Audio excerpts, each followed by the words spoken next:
Welcome to my YouTube channel. I am Simran Sahni and आज हम पढ़ेंगे क्लास 12th की हिस्ट्री का chapter 2 kings, farmers and town. तो ये जो वीडियो है ये इस चैप्टर का थर्ड पार्ट है। बाकी के जो 2 पार्ट है जिसमें मैंने आपको सारा चैप्टर कवर कराया है टॉपिक 7 तक, उनका लिंक आपको डिस्क्रिप्शन में मिल जाएगा, तो वहां से जाके आप पूरा चैप्टर पढ़ सकते हो। एंड ये पूरा का पूरा जो चैप्टर है इसके हैंड रिटन नोट्स मेरे इंस्टाग्राम आईडी पे डले हुए हैं, नीचे आप डिस्क्रिप्शन बॉक्स में चेक करो, लिंक दिया हुआ है मैंने, उस लिंक को तुम खोलोगे तो डायरेक्ट नोट्स तक पहुंच जाओगे। तो आज हमें टॉपिक 7 से स्टार्ट करना है। This is the third part of the video. तो अगर पहले का पार्ट नहीं देखा है तो पहले आप फर्स्ट 2 पार्ट्स देखो, फिर इस पार्ट को पढ़ना। So let's start today. Start करते हैं। टॉपिक 7 से हमें पढ़ना है back to basics, how are inscriptions deciphered. तो देखो इस चैप्टर में मेनली हमने पढ़ा है कि इंस्क्रिप्शन से हमें हिस्ट्री के बारे में हमने क्या क्या पता लगाया है। अब अकॉर्डिंग टू 2020 सिलेबस आपके इस चैप्टर का नाम हो गया है how inscriptions tales a story. वही मैंने इस वीडियो के थंबनेल में लगाया है। तो आपके चैप्टर में मैं पहले भी बता चुकी हूँ बहुत बार, कोई चेंज नहीं है, बस चैप्टर का नाम बदल दिया है। तो उस हिसाब से हमें इसमें पढ़ना है कि इंस्क्रिप्शंस क्या होती है। इंस्क्रिप्शंस मैंने फर्स्ट वीडियो में बताया है, वो देखो पहले। इंस्क्रिप्शंस होते हैं जो किसी सॉलिड सरफेस के ऊपर गड़ा हुआ कुछ लिखा होता है, उसे इंस्क्रिप्शंस कहते हैं। तो उन इंस्क्रिप्शंस में से हमने किस तरीके से अपने पास्ट को बाहर निकाला वो हम इस टॉपिक में पढ़ेंगे। टॉपिक 7.1 है हमारा डिसाइफरिंग ब्राह्मी। ब्राह्मी मैंने आपको बताया था, ब्राह्मी ब्राह्मण्स की लिखी हुई भाषा है। उसको डिसाइफर किसने करा था आप सबको पता है, जेम्स प्रिंसिप ने, जो ईस्ट इंडिया कंपनी के कॉइन मिंट में काम करते थे, उन्होंने उसको डिसाइफर करा था। कब करा था? 1838 में करा था। उसके बाद 18th सेंचुरी तक, लेट 18th सेंचुरी में जितने भी यूरोपियन स्कॉलर्स थे और इंडिया के पंडित्स जो थे, उनको जब ब्राह्मी स्क्रिप्ट की इंस्क्रिप्शंस मिले तो उन्होंने शुरुआत कर दी उन सारी की सारी स्क्रिप्ट्स को डिसाइफर करने की। देखो स्क्रिप्ट को डिसाइफर कैसे करते हैं, जैसे हिंदी की लिपि है देवनागरी, संस्कृत की लिपि है देवनागरी, ठीक है। तो उसकी लिपि को से उनका शब्द को निकालते हैं, इस तरीके का पूरा जो प्रोसेस होता है उसको हमारे पंडित्स ने, जो हिंदू पंडित थे, इंडियन पंडित थे, उन्होंने, और यूरोप के स्कॉलर्स ने इस पर स्टडी करना शुरू कर दिया। आपकी बुक में पिक्चर दे रखी है, उसमें इंस्क्रिप्शन से क ख ग निकाला हुआ है। तो लिपि से, देवनागरी की लिपि से की मदद से उन्होंने ब्राह्मी जो टेक्स्ट था उसको बाहर निकाला, ठीक है।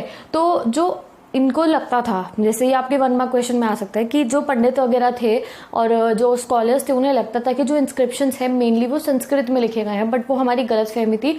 जो इंस्क्रिप्शंस थे वो प्राकृत में लिखे हुए थे। प्राकृत बहुत ही पुरानी भाषा है जो मेनली पाटलिपुत्र, मगध के पाटलिपुत्र में ज़्यादातर लोग प्राकृत ही बोलते थे, तो वो प्राकृत में लिखे हुए थे और हम उसे संस्कृत समझ के उसका ट्रांसलेशन कर रहे थे। बट फिर जब समझ में आया कि वो प्राकृत है तो धीरे धीरे ट्रांसलेशन हो गया and at the end James Prinsep ने 1838 में ब्राह्मी जो हमारी स्क्रिप्ट थी उसको डिसाइफर कर लिया। उससे हमारा बहुत सारा गोल्डन पास्ट निकल के बाहर आया और आर्कियोलॉजिस्ट को समझ आया। नेक्स्ट है आपका how Kharosthi was read. Kharosthi कौन सी है? खरोष्टी यानी कि जो अफगानिस्तान वाला जो एरिया है वहाँ की हमारी भाषा है वो है हमारी खरोष्टी, ठीक है। तो खरोष्टी को भी हमारे जेम्स प्रिंसिप ने ही डिसाइफर करा था। अब खरोष्टी कहाँ लिखी हुई मिली थी, इंस्क्राइब कहाँ हुई हुई थी खरोष्टी? मेनली जो इंडो ग्रीक किंग थे उनके जो कॉइन्स थे उसके ऊपर खरोष्टी लिखी हुई थी, या फिर उनकी जो सील्स हो गई या उनके इंस्क्रिप्शन जो थी उसके ऊपर हम लोगों को खरोष्टी भाषा लिखी हुई मिली, ठीक है। तो अब इसको कैसे डिसाइफर करा गया? तो यूरोपियन स्कॉलर्स ने वर्ड्स को डिसाइफर करना शुरू करा, जैसे कि खरोष्टी स्क्रिप्ट में और ग्रीक स्क्रिप्ट्स में कई सारे ए वर्ड यूज करा हुआ था। तो ए अल्फाबेट को उन्होंने निकाला बाहर।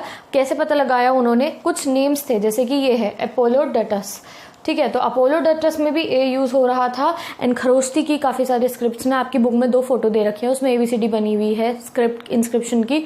तो वहां से उन्होंने पता लगाया कि किस तरीके से 2 से भाषाओं के अंदर सेम ए अल्फाबेट यूज हो रहा है। तो एट द एंड उन्होंने खरोष्टी स्क्रिप्ट को भी डिसाइफर कर लिया। तो यहाँ हमने पढ़ा कि किस तरीके से सारे के सारे स्कॉलर्स, आर्कियोलॉजिस्ट और हमारे इंडिया के पंडित्स वगैरह लगे हुए थे सारी स्क्रिप्ट्स की भाषा को डिसाइफर करने में। अब आता है आपका टॉपिक 7.3 जिसका नाम है historical evidences from inscriptions.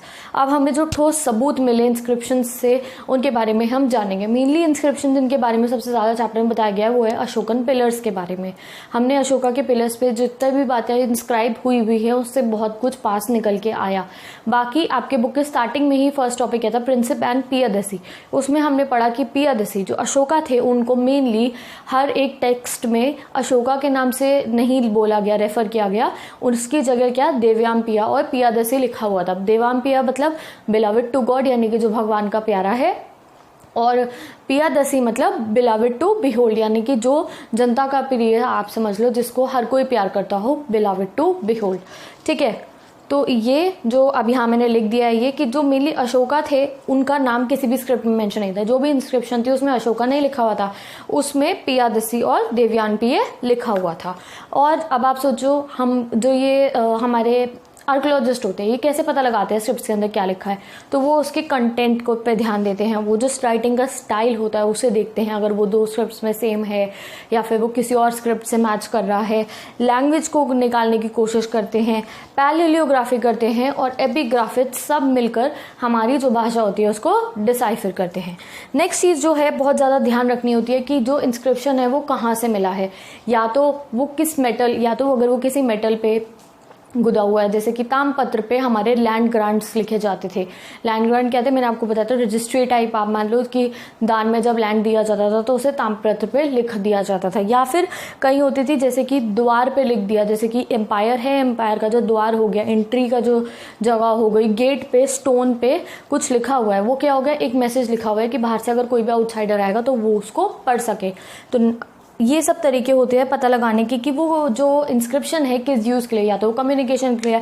Imagine करो महल के दरवाजे के बाहर कुछ गुदा हुआ है या बाहर एम्पायर के बाहर गुदा हुआ है नेचुरल रॉक के ऊपर, तो वो ऑब्वियस है कि वो आउटसाइडर्स के लिए है कि वो आके पढ़ ले। अब कुछ आउटसाइडर्स को हो सकता है पढ़ना लिखना आता ही ना हो, तो कुछ एनिमल सिंबल्स का यूज़ करा है कि वो उनकी बातों को समझ जाए। तो मेनली किंग ऑर्डर्स के लिए भी हमारी जो इंस्क्रिप्शंस थे वो यूज़ होते थे।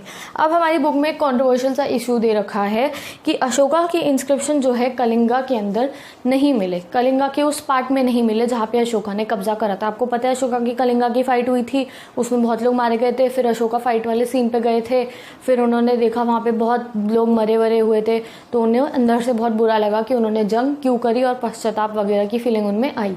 तो क्या हुआ, तो अब हमें जो इस कलिंगा को कॉन्कर करा था, जो मैं बता रही हूँ, जो जंग में वो जीत गए, कलिंगा उनका हो गया नहीं, ओडिशा वाला जो रीजन है, फिर भी वहाँ पे उन्हें, हम लोगों को, आर्कियोलॉजिस्ट को अशोका के इंस्क्रिप्शंस यानी कि अशोका के पिलर नहीं मिले। तो क्यों नहीं मिले, सब कहते हैं जब अशोका ने कॉन्कर कर लिया तो वहाँ पे उसके पिलर क्यों नहीं मिले, उनके पिलर। तो कहा जाता है मे बी जो कलिंगा के लोग थे उन्होंने कहा होगा कि अगर आपको इतना पश्चाताप हो रहा है तो आप हमारा पे अपना रूल मत करो, आपकी बुक में ये लिखा है, मैं बुक के हिसाब से बता रही हूँ, या फिर कि अशोका ने छोड़ दिया हो कलिंगा को, वहाँ से चले गए हो वो उनको, इसलिए वहाँ पे उनके पिलर्स नहीं है। तो ऐसे ऐसे कुछ अजम्पशंस आपकी बुक में लिखे हुए हैं। इट्स नॉट दैट इंपॉर्टेंट, बस कि तुम पढ़ो और तुम्हें समझ में ना आए इसलिए मैंने तुम्हें बता दिया है। 3 क्वेश्चन मार्क्स से लगे हुए हैं, नॉट एट ऑल इम्पॉर्टेंट।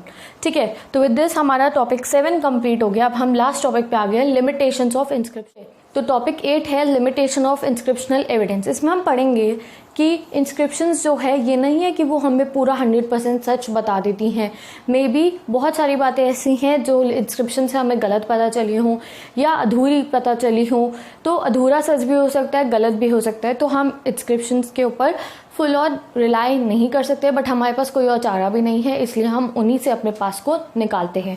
तो लिमिटेशंस भी हमें पता होनी चाहिए इंस्क्रिप्शंस की। वो क्या है, पहला है आपको अगर ये 4, 5, 6 किसी भी मार्क के क्वेश्चन में आया तो डायरेक्ट अगर तुम ये पॉइंट्स लिख दोगे तो तुम्हें 5 मार्क्स तो पक्के मिल ही जाएंगे, फुल मार्क्स मिल जाएंगे तुम्हें। ठीक है, तो इसको तुम एज अ क्वेश्चन ले लो, what are the limitations of inscriptions. तो आंसर यहाँ लिखा हुआ है कि इंस्क्रिप्शंस हैव सम लिमिटेशन, उनकी कुछ लिमिटेशंस होती हैं। पहला क्या है कि कई जो लेटर्स होते हैं, अब लेटर हो गए, वहाँ देखा आपने इंस्क्रिप्शन पे ऐसे ऐसे ऐसे यूं बना होता है, तो वो कहीं फेंटली, आपको पता है वो गुदे होते थे, ठीक है, तो वो कहीं फेंट हो जाते हैं, समय के साथ साथ उनमें मिट्टी विट्टी भर जाती है तो वो दिखने बंद हो जाते हैं। हो सकता है एक पूरा नेम लिखा हुआ हो किसी का, तो एक बीच का जो पोर्शन है वो फेंट हो गया हो तो नाम ही पूरा गलत पड़ा जाएगा किसी का। तो ये प्रॉब्लम थी कि पूरी बात हमें पता नहीं चलेगी, इसलिए जो आर्कियोलॉजिस्ट थे अगर उन्हें बीच का कोई लेटर नहीं समझ में आता था तो उसके लिए खाली जगह छोड़ देते थे जिससे कि समझ में आ जाए कि उनको ये पोर्शन समझ में नहीं आया है। नेक्स्ट क्या हो गया, इंस्क्रिप्शंस में भी डैमेज हो सकती थी इंस्क्रिप्शन, कोई भी निकली आदि अगर खराब से निकली तो वो यूजलेस है, उससे पढ़ा हुआ कुछ समझ नहीं आएगा। नेक्स्ट है लेटर्स मस्ट बी मिसिंग, जैसे कि मैंने यहाँ आपको नेम वाले में बताया या किसी और भी चीज़ में लेटर्स मिसिंग होते थे। नेक्स्ट हो गया inscriptions were lost and destroyed because of the ravages of time, काफ़ी सारी इंस्क्रिप्शंस ऐसी होंगी जो समय के मार से ख़त्म हो चुकी होंगी, तो इसलिए हमारा जो हिस्ट्री का गोल्डन पास्ट है वो अभी भी दबा हुआ होगा कहीं ज़मीन में या नष्ट हो गया होगा। और अवेलेबल इज़ लेस, यानी कि हमारे पास जितना अवेलेबल है हमारा पास्ट वो अभी भी बहुत कम है। क्यों कम है? क्योंकि आधा तो नीचे है और आधा टाइम से खराब हो गया है। नेक्स्ट हो गया not give a complete idea of political and economic history, अब हमें खाली राज्यों के बारे में पता है, हमें लोकल लाइफ के बारे में कुछ नहीं पता, हमें उनकी इकोनॉमी के बारे में कुछ नहीं पता कि क्या चीज़ कितने में बिकती होगी, कैसे ट्रेड होता होगा, ये पता है ट्रेड कहाँ होता था, पर डिटेल में हमें नहीं पता। पॉलिटिकल सिस्टम नहीं पता कि क्या राजा के रूल से सब लोग खुश थे, किस तरीके से वो चलता था, तो काफ़ी सारी बातें हैं हमें अभी नहीं पता हैं। क्यों? क्योंकि जो इंस्क्रिप्शंस है उनमें ये सब बातें मेंशन नहीं की जाती थी। इंस्क्रिप्शंस कौन लिखवाते थे? बड़े बड़े राजा वगैरह लिखवाते थे, तो जो बातें उनको सही लगती थी वो ही उसमें वो लिखते थे। नेक्स्ट चीज़ क्या है कि जो इंस्क्रिप्शंस होती है उसमें point of view the person who commissioned it होता है, यानी कि ये सब्जेक्टिव होती है। देखो सब्जेक्टिव होना मतलब क्या होता है, मैं किसी चीज़ को देख रही हूँ, मैं अपने नज़रिए से देखूंगी और मैं अपना नज़रिया लिखूंगी या इंस्क्राइब करूंगी, ठीक है। तो जिसने इंस्क्रिप्शन बनाई है वो उसके पॉइंट ऑफ व्यू से ही बनी होगी, तो हमारा जो इंस्क्रिप्शन है वो उसमें हमें पब्लिक ओपिनियन नहीं मिलता, यानी कि सबकी सोच नहीं है, वो खाली एक इंसान की सोची हुई चीज़ है जो हमें इंस्क्रिप्शन पे पढ़ने को मिलती है। तो इंस्क्रिप्शन आर सब्जेक्टिव, आप ये लाइन भी लिख सकते हो। नेक्स्ट क्या है कि रूटीन लाइफ के बारे में इंस्क्रिप्शन हमें कोई बताती नहीं है, एग्रीकल्चर के बारे में इंस्क्रिप्शन हमें कुछ नहीं बताती है, और common life of people is not recorded on inscription. जो मैंने पहले ही बताया कि अमीर लोग अपने इंस्क्रिप्शन लिखवाते थे, तो कॉमन लाइफ का तो कोई सीन ही नहीं था इंस्क्रिप्शंस में। तो अभी अधूरा सच हमें पता चला इंस्क्रिप्शन से, this is the greatest limitation. तो विद दिस तुम्हारा ये चैप्टर कंप्लीट हो गया है। मैंने लास्ट वीडियो में भी बोला था मैं चाहती हूँ मैं 2 वीडियो में चैप्टर कंप्लीट कर दूँ, बट चैप्टर थोड़ा बड़ा है, ये वाला थोड़ा वीडियो लंबी हो गई थी, तो इसलिए मुझे 3rd पार्ट बनाना पड़ा, और आप तीनों के तीनों पार्ट पढ़ोगे। बाकी पार्ट 2 और पार्ट 1 का लिंक डिस्क्रिप्शन बॉक्स में दे रखा है। इस सारे चैप्टर के नोट्स का लिंक डिस्क्रिप्शन में दे रखा है। इंस्टाग्राम पे नोट्स डले हुए हैं, क्लिक करोगे इंस्टाग्राम आईडी पे पहुंचोगे, वहां तुम्हें नोट्स मिल जाएंगे। सेकंड चीज़ ये है, मैंने पॉलिटिकल साइंस, इको, हिस्ट्री तीनों के नोट्स बना के इंस्टाग्राम पे डाले हुए हैं। अब तुम्हें ढूंढना कैसे, अगर तुम्हें पोस्ट में नहीं मिल रहा है तो आपको पता है इंस्टाग्राम पे एक हाईलाइट सेक्शन होता है। हाईलाइट सेक्शन में जैसे कि मैं यहाँ बना के दिखा देती हूँ तुम्हें, ये हाईलाइट सेक्शन होता है ना, तो वहाँ पे मैंने लिख रखा है नीचे हिस्ट्री, एक पे पॉलिटिकल लिख रखा है, एक पे इको लिख रखा है। तो तुम्हें इनके अंदर जाओगे तो तुम्हें दिख जाएगा कि हिस्ट्री के कौन कौन से चैप्टर मैंने डाले हुए, पॉलिटिकल के और इको के, तो आराम से वहाँ से तुम सर्च कर सकते हो, तुम्हें सर्च करने में भी कोई प्रॉब्लम नहीं होगी। सो विद दिस आज की वीडियो यहीं खत्म हो रही है। A request to all of you कि अगर अभी तक तुम बिना सब्सक्राइब करे चैनल से पढ़े हो तो please subscribe to my channel, and तुम नोटिफिकेशन बेल भी ऑन कर दो, बिकॉज अब मैं रोज़ वीडियो डालूंगी तो तुम्हें पता चल जाए कि मैंने वीडियो डाल दी है।